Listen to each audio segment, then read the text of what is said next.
This is the Wellbeing Weekly podcast, where I share thoughts, interviews, tips, and more so that you can take charge of your well-being, shift your mindset, and show up as the best version of you. I'm your host, Michelle, and I'm a business owner, qualified counsellor, and wellness junkie, and my goal is to provide a source of information, inspiration, and connection so that you can break free from what's holding you back, live to your full potential, and have optimal well-being. So let's jump into today's episode. Hello everybody, welcome back to the Wellbeing Weekly podcast. My name is Michelle and I am the host, and today I am bringing you an interview episode all about the topic of OCD, or obsessive compulsive disorder. And I really wanted to bring someone on the show to talk about this in more detail because I think it has so many misconceptions about it out there in society, and I really wanted to clear it up because, like you'll hear in this episode, you might find that you actually are somebody who suffers from OCD and didn't even realize that that was what you were experiencing.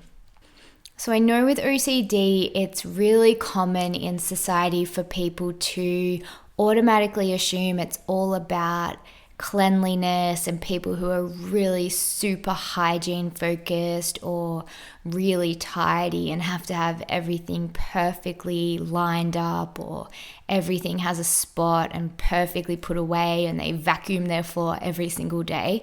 And while that does have a place within OCD, there are so many other ways that OCD can present for people, and you might be really surprised at some of the ways that it can actually present. So I am bringing on Ali Greymond, who is a specialist with OCD and works specifically with clients who are experiencing OCD thoughts and compulsions, and really supports them to tackle how OCD is presenting in their lives and basically overcome it. And so the second reason that I really wanted to dive into this conversation as well and bring this information to you all is because it's actually something that I've experienced myself, and I've never been diagnosed with it, but I have always been quite an anxious person in the sense that I would always kind of come up with the what if scenarios, and I would be really super sensitive or empathetic to other people and how they might be experiencing a situation, or just kind of always thinking about how everything comes together and how I can make sure that I am being sensitive to everybody and that I'm doing the right thing basically, and being a good person, which, you know, we all want to be doing. And I kind of always just palm this off as like just a general anxiety or like general anxiety disorder type thing. But I started having these issues around the theme of responsibility, and it was actually highlighted by my partner, who sort of kept saying that I was seeming to struggle with responsibility, or, you know, if things came up where a lot of responsibility was on my shoulders, I would kind of become a little bit uncomfortable or perhaps struggle with that a little bit. So I started thinking about this a little bit more, and I was really trying to build my awareness around it and tackle it. And that's when I came across this sort of notion of OCD, and that it can actually center around this theme of responsibility and of basically not harming other people. And I don't necessarily mean harm in the sense of like hurting someone, more just in the sense of doing the right thing by people, being kind to people, providing the best experience that I can, whether that's through my work or just my day-to-day interactions with people, and also just really trying not to mess up. And I kind of reflected on my life so far, and I noticed how much this actually amplified after building my first business with my partner. And as you would know, if you do run your own business, the responsibility that ends up on your shoulders multiplies dramatically, and you're suddenly wearing all of the hats that you probably never even thought about when you were an employee in a corporate company or another job, because they probably had somebody hired for that job. So you were just kind of focusing on your little area of work. But once you actually make the move and start your own business, you quickly realize that you're the accountant, you're the customer service, your products, your service, whatever it might be, and you can feel that responsibility pretty heavily on your shoulders. And that's kind of the professional responsibility, and then comes the personal responsibility. So you might be someone that's providing for your family, or you might be trying to make things work so that you can start a family or grow your family or whatever it might be, and you've got a lot of pressure on yourself to make this thing work. And that's not an easy task sometimes. We have ups and downs in business, we have things that come up that we don't expect, and with any business there's really high highs, there's really low lows, and that can be a lot of pressure and a lot of responsibility for people.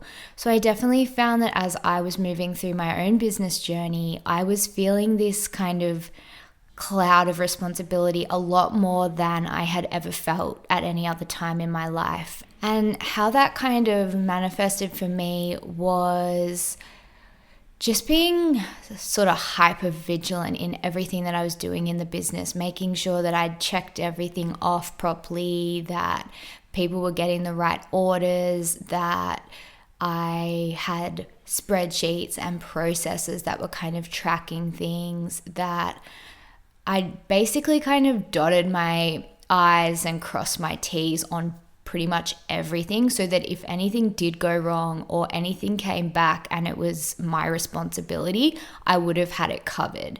And this can get a little bit overwhelming, because when you're trying so hard to cover all of your bases and you get so sort of stuck in the what ifs and all of the problems that could come up, that you kind of just overwhelm yourself to the point that you're not really able to be as effective as you would like in your day-to-day. So this was something that I noticed and I picked up on pretty quickly, and it's something that I've been working on and addressing, and that's been working really well. I know how I need to be addressing any of those thoughts as they come up, or any of perhaps the behaviors that I have, in order to make myself feel reassured, or like I've kind of ticked the boxes on things, or I've made sure that I've done the best that I can on absolutely everything.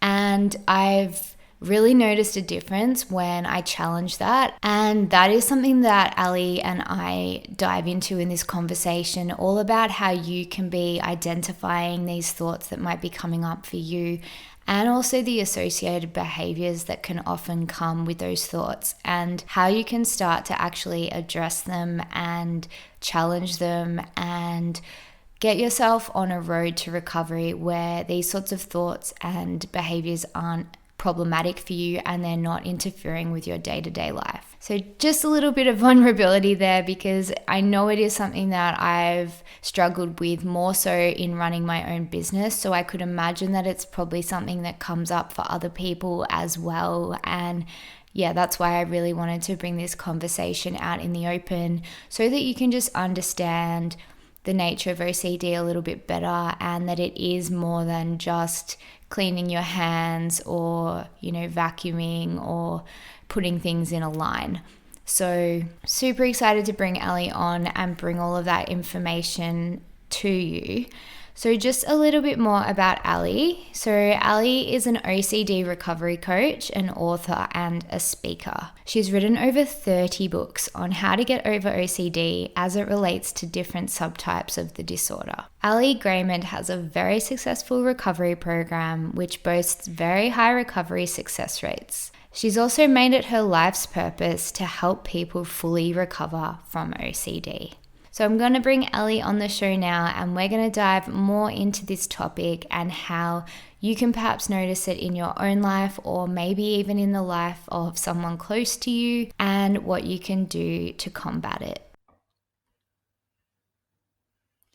Hi, Ali. Thanks so much for joining me on the Wellbeing Weekly podcast. Thank you for having me.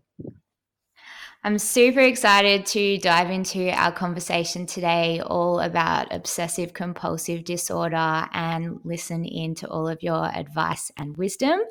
But before we do, I first just wanted to ask you your favorite quote and why, because I do a quote of the week episode on the podcast every week where I just pick a quote and talk about it in a little bit more detail. So I'd love to know what your favorite quote is. My favorite quote I would say would be when the going gets tough, the tough keep going. And it just speaks very well about the struggle that people go through with OCD, and especially when they are owning their own businesses, having a family, and having to manage everything while dealing with this disorder. So if you're not tough in the beginning, after going through OCD, you definitely become tough. Yeah. And it's really just that reminder that you can get through anything if you just give yourself the opportunity and the chance to try. And, you can push through. Love that one. All right. So before we go into the topic of OCD, I just wanted to know a little bit more about your background and how you ended up supporting people with different types of OCD. Well, when I always knew there was something a little bit off, which is I think how most people with OCD feel, that since the very beginning, since childhood, you feel like there's something a little bit wrong. But in childhood, OCD tends to come and go, so parents don't necessarily pay a lot of attention, because a child can have OCD like episode for say a month or two or even a year, and then have nothing for 2 more years. You know what I mean? Right. So because of that, it was kind of coming and going. And then as I became older, and in my 20s, it really hit. And I've at that point, I've never really heard of OCD beyond what you see on TV. You know, with washing hands and whatever. Especially at that time, it's a little bit Mm, more mainstream now, a little bit more talked about. But back then, there was almost nothing on it. So I definitely didn't contribute all kinds of themes that you can have with OCD to like that, to the fact that it is OCD, because of it's not hand washing, so it must not be OCD, right? mm-hmm. And it took a long time to figure out that this is an actual real issue. Because my OCD personally started with medical type of OCD. So because of that, you go to different doctors and all of this kind of stuff, and you think there's something really wrong, until people start to say there's nothing wrong. This is a Mm, psychological thing, and then you start looking deeper into it. But what I found, that beyond saying that it's OCD, there was not a lot of help. I tried different doctors, different approaches, and mainstream, it's very hard to find a good doctor, especially in your area, unless mm, you live in, you know, major cities. People don't really specialize in OCD. They specialize in things that they see a lot of, and OCD, they just don't see a lot of it. And because of that, they don't have a lot of experience in it. So um, that led me to do a lot of my own research, and really find out, well, what is happening, um, and ultimately fix it for myself. And then when I fixed it for myself, people started to ask, just online here and there, um, can you help uh, me with OCD and stuff like that? And then it became a full-time job after a little while.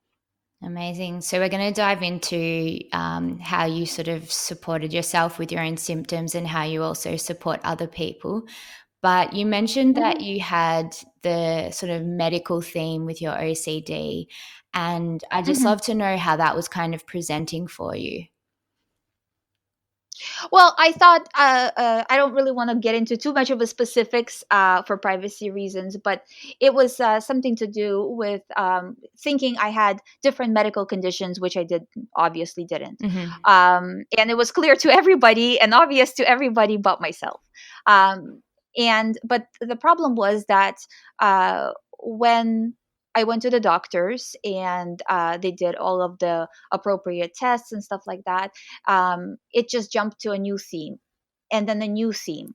And I at the time, at one point, I was working with a psychiatrist, and they did the typical hierarchy of like, do this, do that, do this, um, as ERP exposure, which you should do. Mm-hmm. But then it would jump to a new theme. So I understood that this wasn't the way out, because you're going to be doing this endlessly, Mm. right? Every time you get to the top where you're no longer scared of something, your OCD goes to a different thing, and then you're scared of it all over again, you Mm, know? yeah. Um, and I found that for me, and this is what I do with clients as well, is understanding the mechanics of OCD is really, really critical.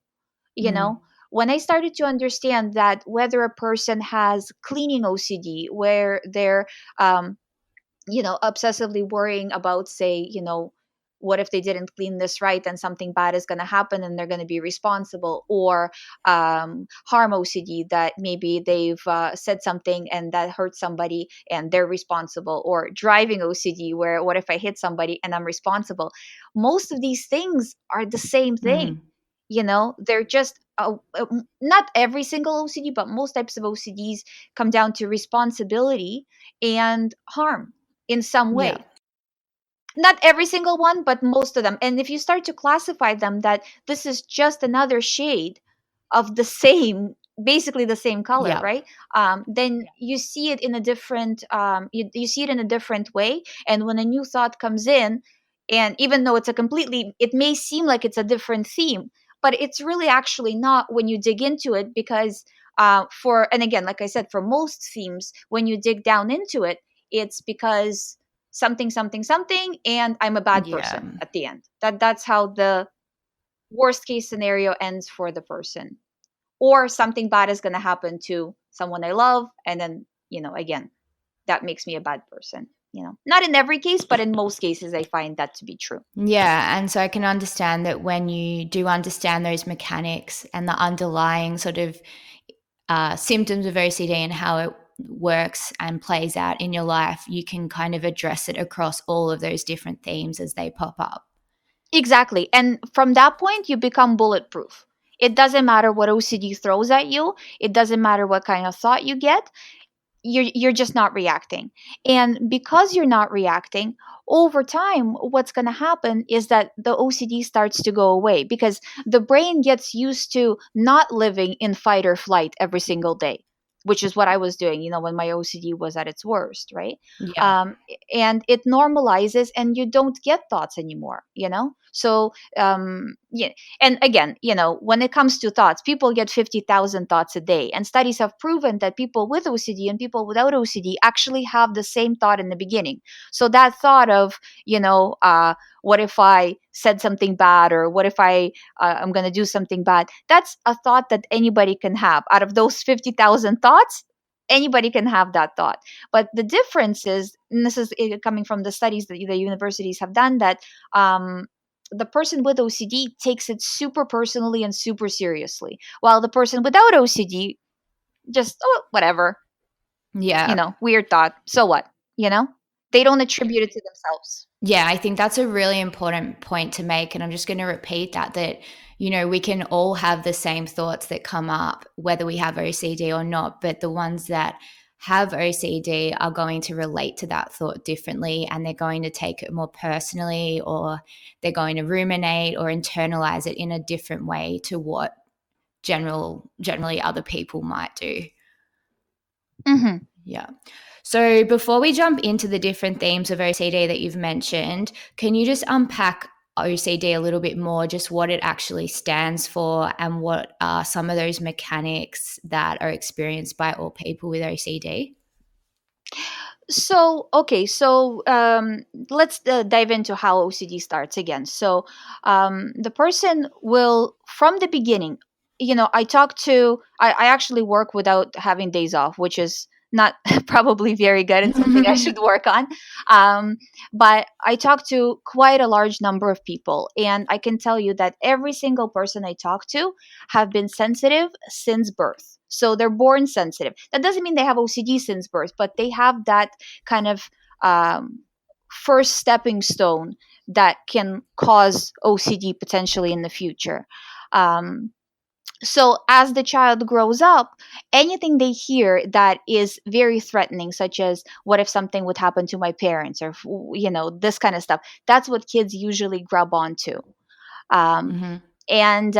and then as they go further, right, as they become teenagers, they start to get into the dating and stuff like this, and that usually creates anxiety.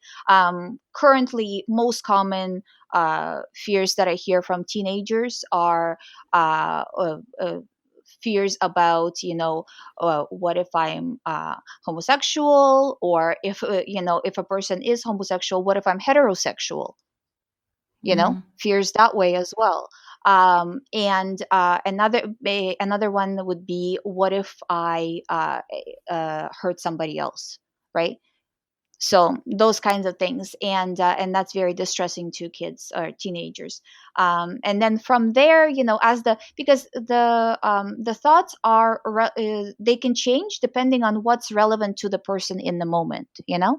So you know at say 40 years old, the person will have different fears, right? So, and then OCD can morph. And that's why I think that just doing the hierarchy as a method of recovering from OCD is not enough. You need to know the mechanics of how OCD works, and understanding that, okay, it's changed because this is no longer relevant. And also understanding that really, that same OCD that you worried about is just a different form now, but the recovery is the same thing. That the more you pay attention to the thoughts, the worse they're going to get. The more serious you take them, the worse they're going to get. The less serious, the faster they're going to go away. Right. And so that's the thought side of the OCD, where people might have intrusive thoughts that come up about whatever theme it is that is relevant to them at the time. And then what's the compulsion side of it? The compulsion varies. There's two types of OCD, right? There's puro, which is a pure obsessional type of OCD, which doesn't have a lot of physical compulsions, but has mental compulsions, right? Such as ruminating, analyzing, maybe checking online can be part of that. But that's like, because there's no such thing as just completely puro. Like there's no physical Mm. compulsions of any. There's always some, but it's 90% mental gymnastics, as we call it. Yeah. Versus a person with more physical type of OCD, where they're doing something to physically make sure that everything is okay. Hmm. So those compulsions come in as a way to kind of neutralize those intrusive thoughts. Yeah, and the way the OCD works is the mind. The problem is that the part of the mind doesn't understand whether the thought is valid or not. Mm. That part of the mind doesn't get it. It's like traffic control. Its job is not to understand thoughts. Its job is to listen to what the person is saying and then put them in the right category. Like a that's what I say, like traffic control. Hmm. You know. So if the person, no matter what they actually say in words, but if the fear message is there, I'm so scared, I'm gonna wash something. I'm so scared, I'm gonna analyze something. Right. The more they do that, the more the anxiety grows. The more the mind understands that this is actually important, this is scary, and I need to send more of these thoughts to the person to protect them from danger. Mm. Yeah. you know so basically it becomes like a loop, right? The more the person is worried, the more the mind understands that the person needs to be worried, the more it sends the thoughts, and the person just continues to get more and more into it. Yeah. Yeah. And it just you know escalates. So, and it just escalates. And in terms of, actually, both in terms of mental and physical compulsions, but specifically with physical compulsions, whatever the person starts out with doing, over time will seem like it's not enough. Mm. So, say if they were washing just this area, right? Just to feel safe, right? It will no longer feel like it's enough, and the person will feel like they need to wash more and more and more as they Yeah. go.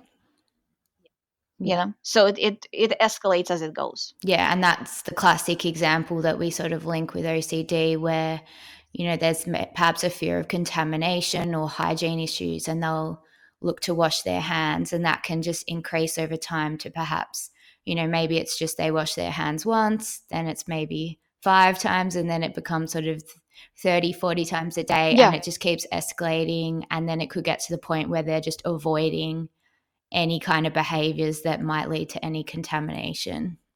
hmm And this is, and also see the reverse of that as well, right? That when we do the recovery work, we say, for example, in that example, right?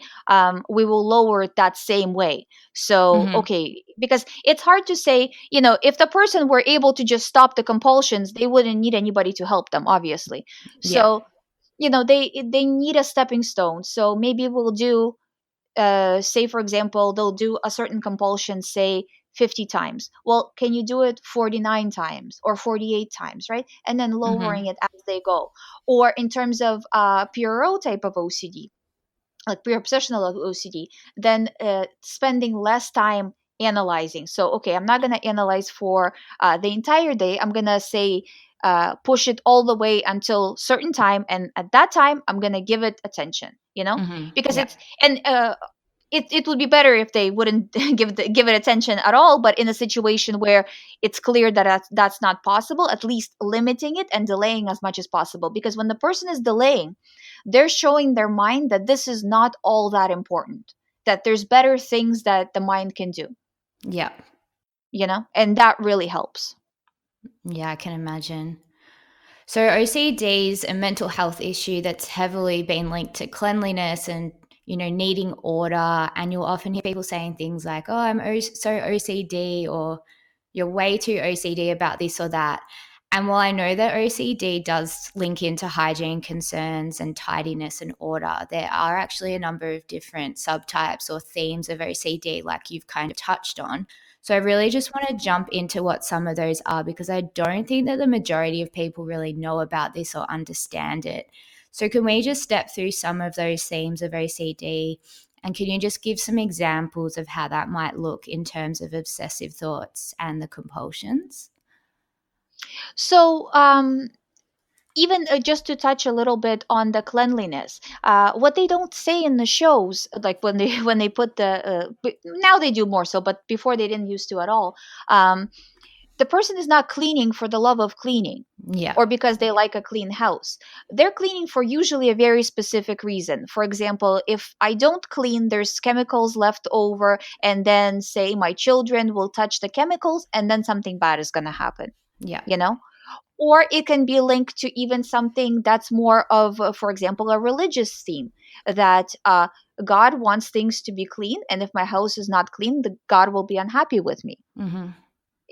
So there's always a deeper, much deeper reason behind what the outwardly what people see, which is just the act of cleaning. Yeah. um, Other types of OCD would be, it can be just about anything. It's anything that's important to the person, OCD can grab onto. So, Mm-hmm. for example, to students, it's important to be on track and be understanding what the teacher is saying in class. So they will start to fear that they're not understanding the information correctly. That's one I see very often with students. And the more they get obsessed, the less they actually understand of what the teacher is saying, because they're so in their head, Mm-hmm. during the lesson. And then they get worried about it, and that loop begins.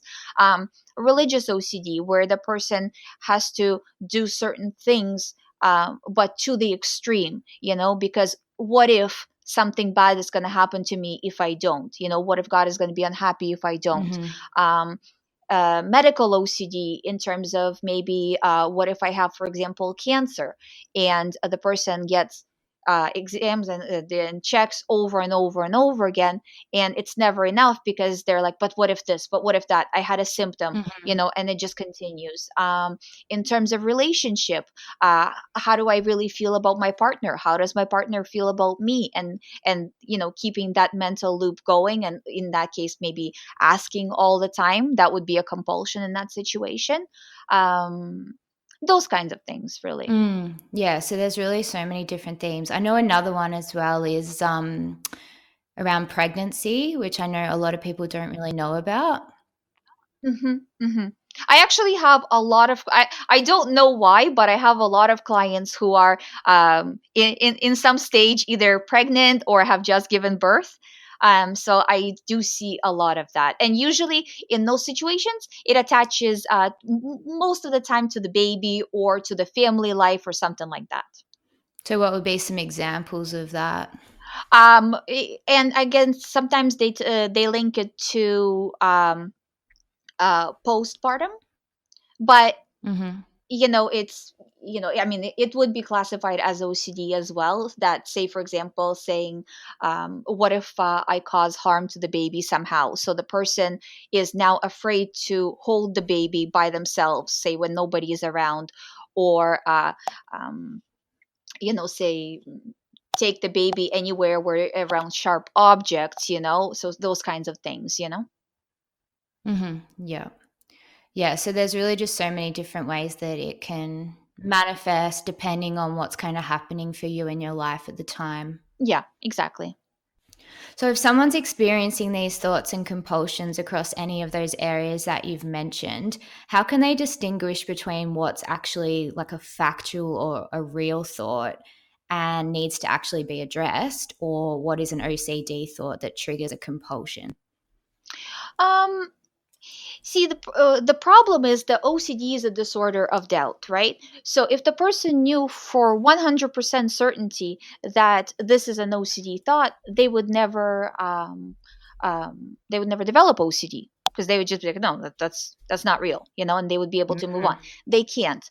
Um, so I would say usually it's pretty obvious to everybody else after a while, that something is not right. So looking at how other people would handle the situation, and if it seems like it's very different, then that sounds like OCD. Also understanding the patterns of how OCD comes in. If it comes in with a lot of fear, a lot of anxiety, trying to that urgency to try to figure something out, that sounds Mhm. like OCD, you know Yeah. without having any actual thing for it, any actual reason for it. Yeah, so perhaps looking at how someone else might consider the same situation and how they might respond, and you can kind of fact check against that. Yeah. And then also just noticing whether it's coming in with a lot of fear or a lot of urgency Mhm. around perhaps wanting to do that compulsion. And that might be a distinguishing feature that might be suggesting that it's OCD. Exactly, exactly. And it's if it comes in as what if it gives you a lot of anxiety, kind of 10 out of 10 anxiety jolt, that generally sounds like OCD. In all the years that I've been helping people, I've never had somebody come in and say, I think I have OCD. And I said, I don't think you do. I've never, you would think in all this time, but it never happens. The person can clearly identify whether they have OCD or not. Um, but again, because it's a doubt, they're always asking, well, what if I don't have OCD? What if this is actually true? Exactly. It's, yeah, really fueling off the doubt. And I think you mentioned that really important couple of words, the what if. So if anything's kind of coming to you as that what if scenario and that worst case scenario, it's probably a good sign that it's an OCD thought. Exactly, exactly. So, can you talk a little bit more about some of the mental or the less obvious compulsions that people might have where they might not actually realize that it is a compulsion and they might just think it's like an anxious tendency or it's just sort of a normal reaction? And I know you talked a little bit about pure O. So, can you just dive into some of the compulsions and what they can look like from more of a mental perspective? Oh, you mean for Puro? Yeah, or like just some of the compulsions that people might not realize are actually compulsions. So I know you mentioned like checking things online, stuff like that. Okay. So basically, a lot of the times things start out kind of innocently, right? Because especially when it comes to Puro, a lot of thoughts that people have are just like we were saying, just a standard thought that anybody can potentially have, such as with the cancer risks, for example, even being as high as they are, right? Before it becomes a Mhm. physical compulsion as well, with them checking and stuff like that. It starts out, for example, as a mental compulsion, right? So they start to just worry and start to obsessively look at statistics and am I more likely or less likely to get this specific thing, and symptoms. And if you feel like okay, anybody can, Google something a little bit, right? But if you're Googling for hours and hours and hours, that's no longer healthy. That sounds like OCD now, So you Mm-hmm. need to say, I've done enough. I don't have to Google anymore, and moms fall into this all the time with kids, you're frantically Mm. Googling this or that, so this is something people experience, not just people with OCD, right? People without OCD experience that as well, but the person with OCD cannot stop, you know, and Yeah. that's the thing that, it's, I've already spent this amount of time, say hours on this. I am done now. Even though I don't feel settled, even though I don't feel good about it, I am now done. And making a choice to pull back and do something else. And I find in that delaying actually works very well, where if you allow yourself just to have, say, an hour away from the computer, just pulling yourself away from it, right? You might feel like, okay, it's coming down, I don't have to actually do any more um, reassurance. Mm. Yeah. Yeah, and I mean, reassurance is a big word there as well, because I know that that can kind of play into compulsions as well, like perhaps asking people around you for confirmation Yeah. of things or questioning Hmm. things, getting that like reassurance that you've done the right thing.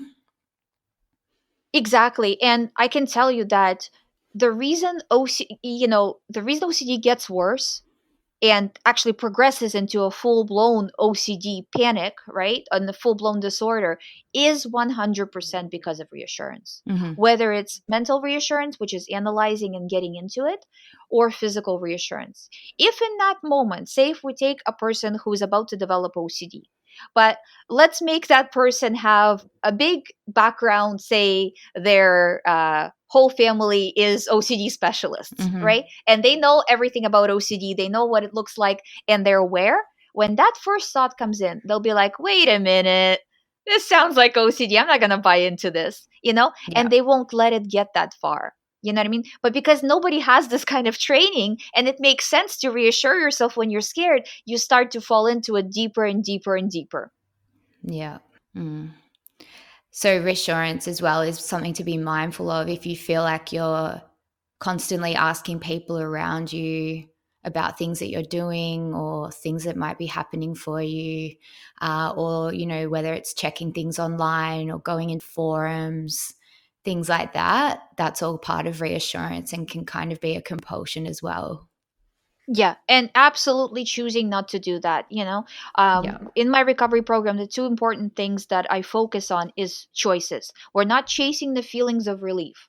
We're not chasing the feeling of, especially sometimes, like, for a good example would be, but I don't feel like it's the right thing to do. The person will Mhm. say, well, the feeling is one thing, but right now the brain is messed up.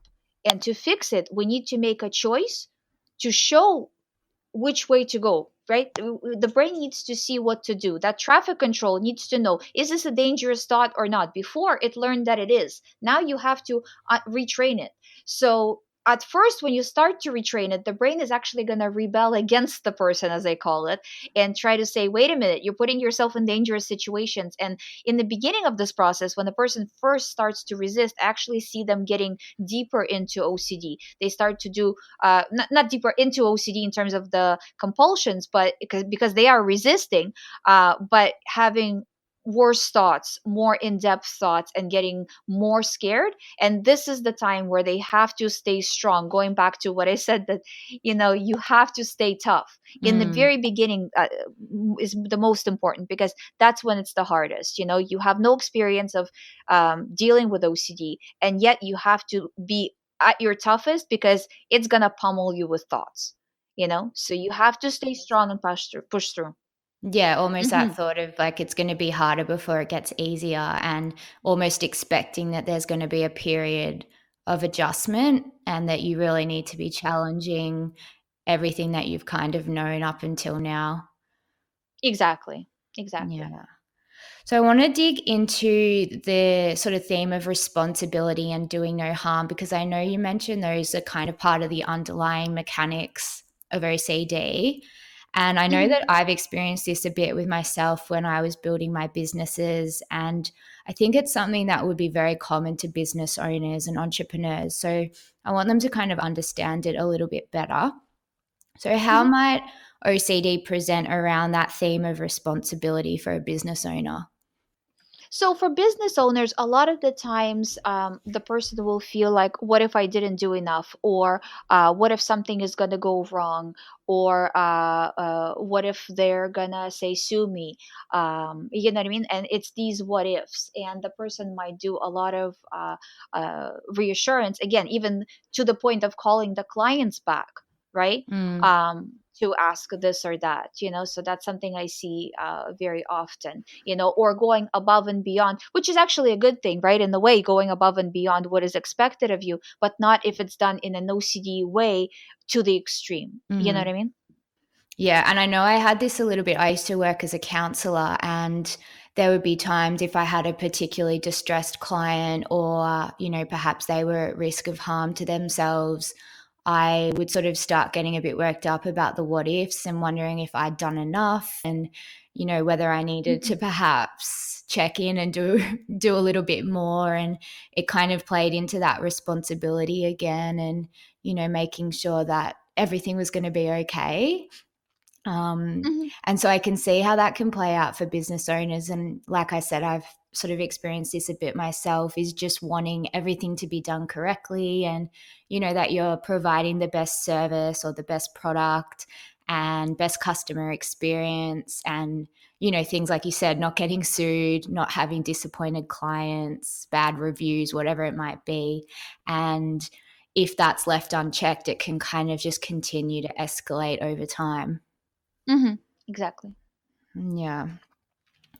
So I know that some people think that OCD can't be resolved and they might have been living with it for a number of years and just don't really know where to start with it. Mhm. So I know that you've got a method that you use with your clients that helps to resolve the symptoms over time. So can you just talk us through the ERP, exposure and response prevention method that you're using and how that works for people that are experiencing OCD?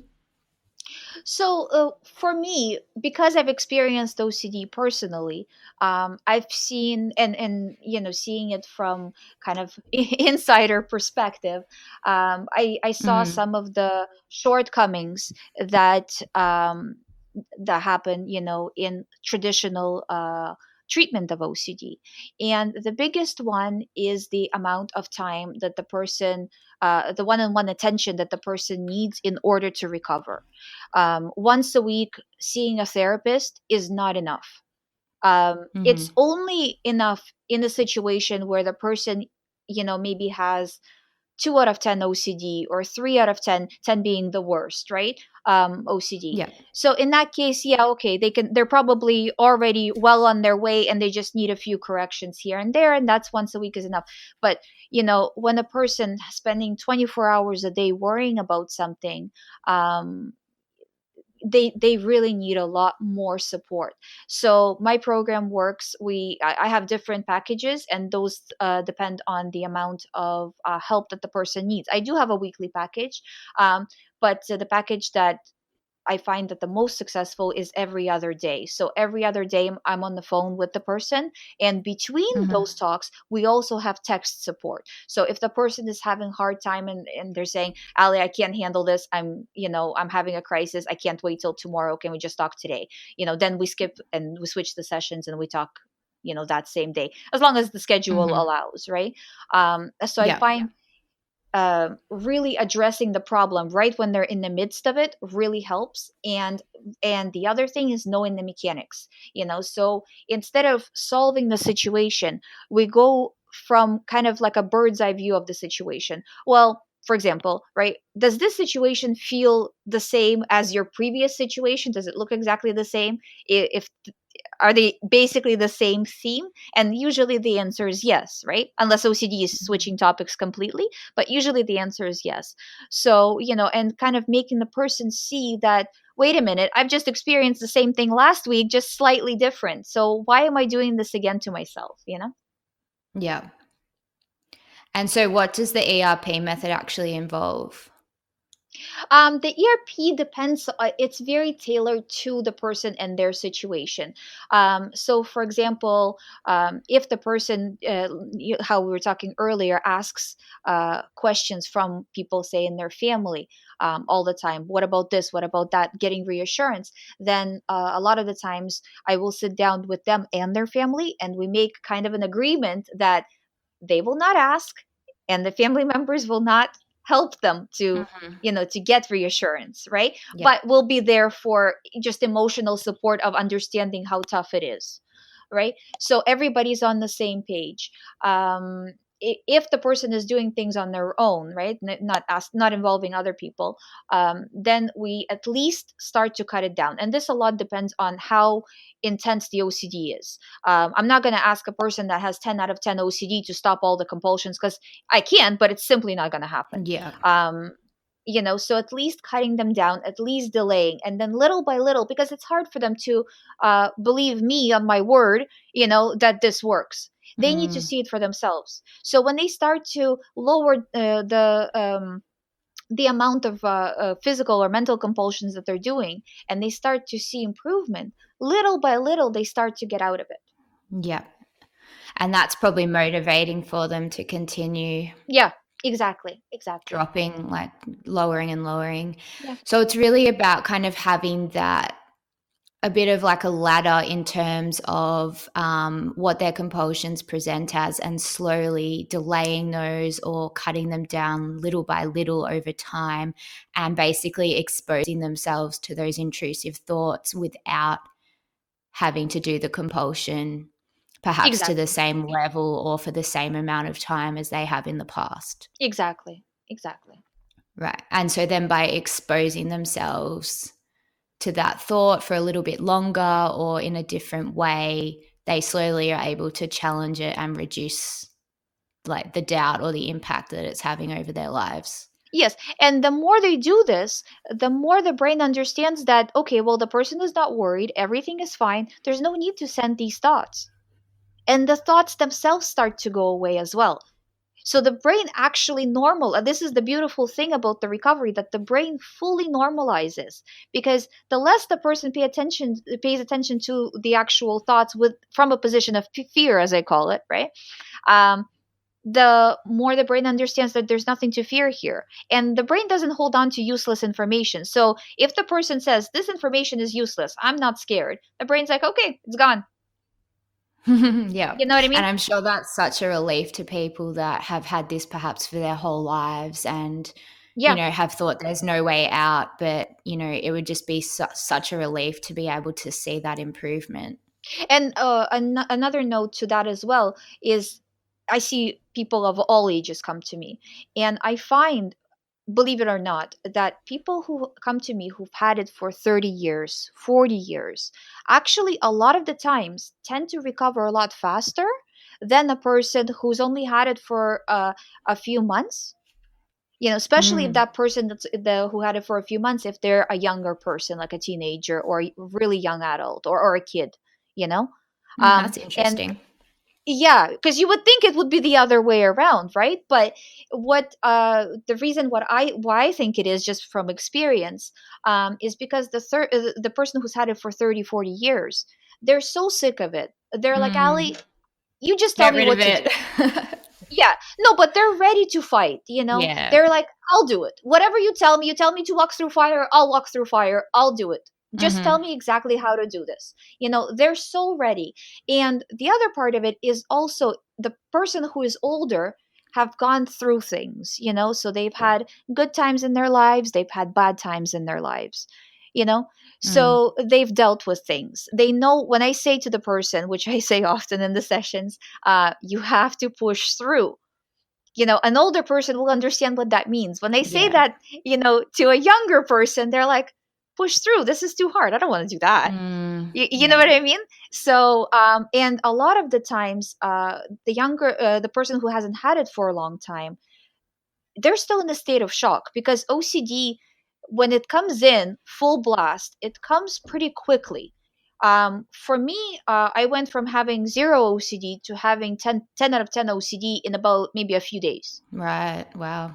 I would say 3 to 4. I mean, like, just like I said to you, like, I've had episodes here and there, but to go right up to a 10 was just a few days. So the Mm, person is still in shock that this can, how can this happen to me? Then they go to a doctor and they're even more in shock that, they really don't seem like they can help them. So it first you have to pull the person out of that kind of shocked state before you before they're able to push through, rather than the person who's had it for a longer time. They're ready. They've mm. understood that they need to do the work. They've tried everything else. They haven't been able to solve it with any other method, and they're like, okay, now I'm ready. Yeah. And then they do the work and they recover. Yeah, that's amazing. And so you've kind of Hmm. touched on that, especially people that have it for a longer period of time in their lives. There is a lot of mental exhaustion and energy that's kind of being exerted with all of these obsessive thoughts that can come about. And it can lead people to be exhausted or procrastinate or perhaps even avoid tasks or scenarios that might trigger their OCD. So we've talked about how the gradual exposure can be an effective solution, but what would be some tips that you would suggest for people just to take those first initial steps to separate their identity from those thoughts and begin down the road of getting some support with ERP? Well, one I would say that try to at least reduce the compulsions level by a little bit, and if you can't reduce at all, then at least delay. Yeah. You know, and see how that feels. Evaluate, like, just give yourself a little bit of time and evaluate how it's actually working for you. Not over a course of a day, because this is something, again, I hear a lot from young people when they say, "What, Ali? I've been doing the work for an entire day. Why am I not recovered?" you know, Mm, and it's like, okay, it takes a little bit longer than that. It doesn't take that long. I would say that the amount of time I see pretty much standard, and I mean, there's different situations for different people, but from when they really start to dig in and do the work, about 6 months. mhm, That's how long it takes to mhm. recover. Now they probably, in terms of like my recovery program, the last few months they're like, "Ali, I'm at 1 out of 10, 2 out of 10, I can finish it, it's fine." Yeah. They know what they're doing, right? But it's just those first few months where they need to stay strong. I would say once the person went from 10 out of 10 to say 5 out of 10, after that they'll get through Yeah. it. They'll finish it Yeah. you know Yeah. And would you suggest some sort of way for people to be able to work out what their compulsions actually are? So, whether that was sort of sitting down and writing a list over the course of a week and just starting to notice what they're actually doing? Yeah. Yeah, really monitoring the situation. What am I doing? What compulsions am I doing? And usually when we first start to do the recovery program, people will tell me a few things, but as we're getting into it, they're like, "Oh, you know what I was thinking? This is also an Mm. OCD thing, and that's also an OCD thing." So the list gets longer because it really tries to get into almost every area of the person's life. And it can probably seem so normal to them over time, like it's just part of their behavior and they might not really second guess it. Exactly. Mm. And so I think the biggest thing there that you've said as well is that it takes time, and it's like anything we do in life, whether it's like exercise or whatever it might be, that you have to show up consistently and push through the pain or the difficult times and just keep going, and you'll start to see those results. Yeah, yeah, and I find that generally another thing that we didn't mention yet is the stress and the amount of the gravity that it has on the recovery. I find stress is huge for the recovery progress, because as soon as the person gets stressed on real life stuff, they're already forgotten that they have to do exposure exercises. They've forgotten what to do. They're just overwhelmed now with real life stuff. Mm, And because the brain is overwhelmed, with real life stuff, once that stuff goes away, the brain will need that same level of fear. And it's going to go back to OCD to find it. So as soon as that stress is gone, OCD is going to get 10 times worse. Not for everybody, but for most people. So it's good to know that and be able to expect it. But do you have any tips for what someone could do if they are going through a stressful period in their life, just to keep themselves on track and kind of remind themselves of the work that they're doing?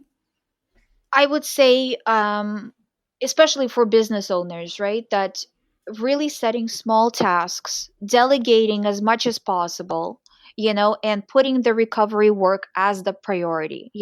My biggest job is to recover because everything else depends on that. The business depends on that. Everything depends on how the person feels, how they're able to function. Mm. So, kind of always keeping that in the front of their mind, and really having a plan, just a point by point plan for the day. Like if they're really feeling bad, and I found, because obviously when I was having OCD, I was we went through quite a few different businesses, and sometimes I would have to make a list for myself, right? Just a little, that just actually not little, but very long point by point Yeah. list, very detailed though, you know, um, just so I have something to keep going throughout the day, because as the mind is basically screaming at you, that to keep on track, Mm. and not to be because it's not even to not fall behind in terms of business, but not to fall into OCD compulsions as well, Yeah. so staying on top of it and moving forward, Mhm. setting short goals, not laying things one on top of the other. So not having a situation where the person will say, I have to be here, here, here, do this, this, this, then I'm going to go do, you know what I mean? They're already putting too much on themselves. They're going to get overwhelmed because something is not going to go according to plan throughout the day.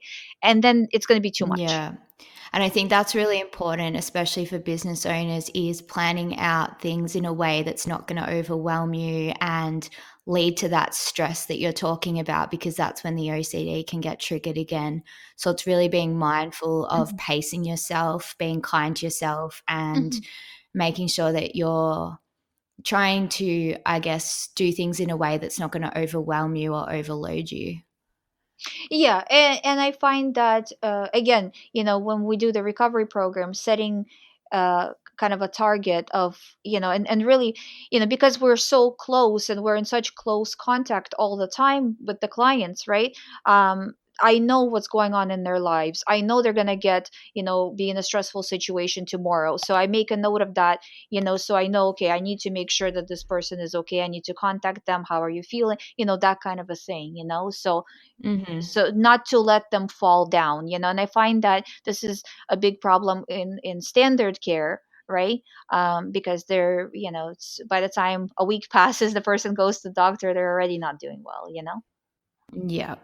Yeah. So it's really important at the beginning, when you're at that sort of 5 out of 10 to 10 out of 10, is having that Yeah. support when you Yeah. need it, when it pops up when you least expect it. Yeah. and, and the other thing is, if the person knows that a stressful situation is coming up, say they have a meeting coming up, or a trip coming up, preparing that it's going to feel bad. OCD is most likely going to hit. So if you're Mhm. prepared for that hit, it's coming. When it comes, you're like, I expected it. There No, it thank you. is. Not doing Yeah. it this Yeah. time, right? And they're able to push forward, not getting into it. Yeah, and I think that's a really good point as well. It's really about building your awareness of when it's going to come up or when it is coming up, and being able to notice that, Mhm. rather than just kind of merging with it and thinking that this is just everyday life. Because the more that you can separate from it, I think the more that you can see it for what it is and start to address it. Exactly. Exactly. Yeah. So the message that I really wanted to share with this episode was that OCD can extend beyond just the hygiene and that need for order that's kind of presented out in society. And that, they can be, these thoughts or the compulsions can be present in your life and impact your success in business, your confidence in yourself, or perhaps even your relationships with people. So, what would be your takeaway message to anyone experiencing OCD in one of its many forms? I would say that 100% you can get through it. You can fully recover. A lot of the times people ask me, well, what does full recovery look like? And Mhm. that's exactly what it looks like. It's full recovery. You will behave and feel as if you've never had OCD. You will remember, having the experience of OCD, but you will no longer be plagued with thoughts. The thoughts will simply not come in. And all you have to do is day in and day out, a million thoughts came in today about whatever OCD topic you have. A million times you have to choose to refuse. It's not going to feel good. And this is another thing that I always say to the clients, that you're not actually losing or gaining something in the short sense, because you know, you're already feeling bad. When you're doing reassurance, you're doing compulsions, you're already feeling bad. So Mm. when you're refusing, you're still going to feel bad. So you're going to feel bad either way. But in one way, you recover in the long term, right? And not judging the recovery, well, I've done it for a day or two, I'm not recovered, therefore it doesn't work. It takes weeks and weeks and, like I said, 6 months to fully recover. But I would say week to week, you should feel better. Day to day is hard because, again, you talk about stress levels and situations that come up, but week to week you should start to see an improvement where maybe the OCD is a little bit less, or maybe usually how it starts is the person will say, you know what, I got caught up today and for an hour I forgot I had OCD. I didn't Mm. have any thoughts. And it just starts with something small like that, or just a few minutes. The person never had it, didn't experience OCD. They forgot they've had it. And it starts to build where for a whole day they didn't have it, then for a week, and it grows as the 6 months goes, that it starts to edge out the OCD, little by little until it's fully gone. But yeah, and I would say also, uh, not to celebrate too soon, because I see this a lot of the time as well, that after 6 months, as soon as 6 months hits and the person's like good, they'll Mm. be like, that's it, it's done. They put themselves under a lot of stress. They start to drink caffeine. They start to, like what we were saying, layer things. And it's too much for a freshly recovered brain to handle, and they'll fall back into OCD. You know, Mm. it's like it's still, you kind of slowly have to unplug and slowly bring in stress into your life. The other thing that's important too is a lot of the times I see people coming out of a inpatient situation where they were at the hospital for OCD, and they find that that bridge is very difficult, from coming from a situation where you're in the hospital, you have no stress, everything is taken care of, to you're back, you have to deal with everything, and then they start to fall down, even though at the hospital they were actually doing really well. So bringing back stress slowly, it's important to have some level of stress. I don't like when people avoid things because of OCD, Yeah. but slowly introducing more as you go. And also another thing that I was saying with the coffee, that if you are experiencing OCD, caffeine really plays a part in it. Mm-hmm. So if you're experiencing OCD and you're a coffee drinker, just don't, Yeah. because somehow it really affects it. But after you recovered, you can have as many coffees. I have quite a few every day, and it doesn't affect me. But when I was going through OCD, one coffee, not only I would see that it affected me, but everybody else around me, they're like, You've had a coffee Yeah. today. We can see because your Just OCD is way feeds worse." into the So sort of it's another anxiety. important thing to mention. Hmm. Mm. Hmm. Well, I think that's just such a beautiful message as well that you've said, and a great takeaway for anyone who's listening who might be experiencing OCD, that it is 100% possible to recover. And I think that that would be just such a relief to hear for many people. So I really love Hmm. that takeaway for everyone. All right, so I've got some rapid fire questions now just before we finish up. So are you happy for me to run through them? Okay. All right, so what's the first thing you do when you wake up? Have coffee. This is not a super healthy way to start the day, I guess, but it works. Not if you have OCD at the moment. Yeah. Once you recover, you can do it, no problem. Yeah. What's something at the top of your bucket list? I do want to create a center for OCD recovery. Oh, that would be amazing. Yeah, that's something we're really working towards right now. Yeah, so good. What's your go-to self-care practice? Uh, just having enough time to rest, I would say. So, not going to bed too late, and just making sure that you have time to breathe. Basically, not overwhelming yourself. Yeah, I think rest and rejuvenation is so important, just to give yourself the space. Yeah. What's one thing you would recommend to enhance mindset or overall well-being? I would say for the mindset, again, really setting short-term goals, seeing the achievement of those goals, and really living the life that you want to live. You know, you can't have well-being if you are in a situation that you don't want to be in.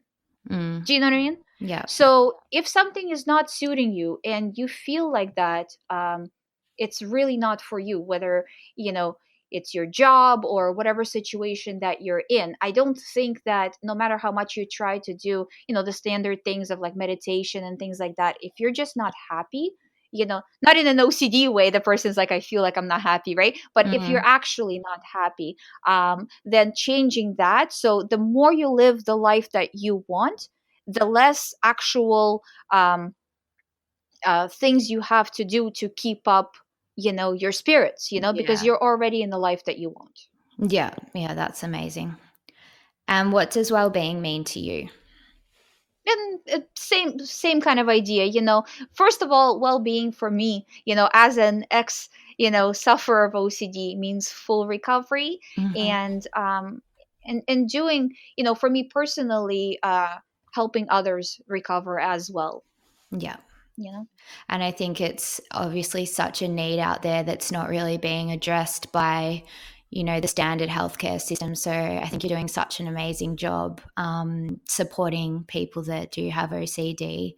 And that brings me to, where can we find out more about you and how can our listeners link in with you?